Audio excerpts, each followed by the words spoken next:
ចូលពេញធៀបនៅតែមិនឲ្យទៀតអូយជុកទួងឆ្វេងតាមរលាស់តាមដេញទៀតដល់មិនឲ្យចូលពេញទីនួនចាប់រឹបទៅមកបាទកុំឲ្យរើរួច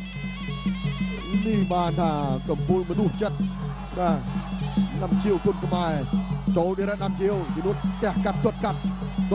ឆ្វេងចាប់ជើងវត្តបដៃសក់បដៃទៀតវាកកបានជំគង់រៀងខ្លួន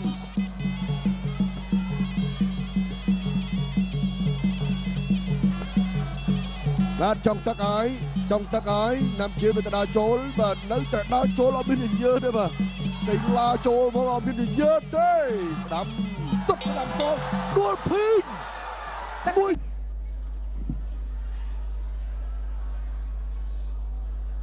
បាទទស្សនិកជនជាទីមេត្រីគឺការប្រកួតនេះសន្មតថាចប់ចុងចប់ដើមទាំង3ទឹកតែម្ដងចៅក្រមទាំង5រូបបានផ្ដល់ការឈ្នះចាញ់ដោយឯកច្ឆន្ទជ័យជំនះនឹងក្លាយជាម្ចាស់ពានប្រាក់4លានរៀលពីអ្នកចម្បាំងកម្លាំងកម្ពុជាបានទៅលើបង្គោលខៀវអូនស៊ីនួ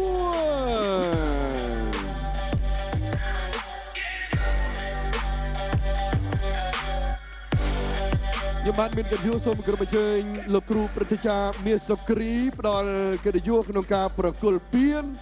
បាទអ្នកចម្បាំងកម្លាំងកម្ពុជាជូនទៅដល់កីឡាករអូនស៊ីនួនចឹងគីឡូ60នៅក្នុងថ្ងៃនេះក៏បានទៅលើអ្នកប្រដាល់កម្ពុជាបាទទោះបីជាមានបេក្ខភាពពីររូបម្នាក់មកពីអ៊ីរ៉ាក់ម្នាក់មកពីអ៊ូបេគីស្ថានក៏នៅតែមិនអាចមានលទ្ធភាពបាទឡើងមកកាន់បែបដាច់ព្រាត់យកពាននេះបានដែរ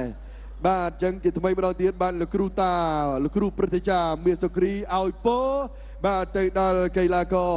ឥឡូវនេះពានក៏បានមកដល់ដៃហើយដែរអបអរសាទរជាថ្មីអ្នកចម្បាំងកម្លាំងកម្ពុជា60គីឡូក្រាមអូន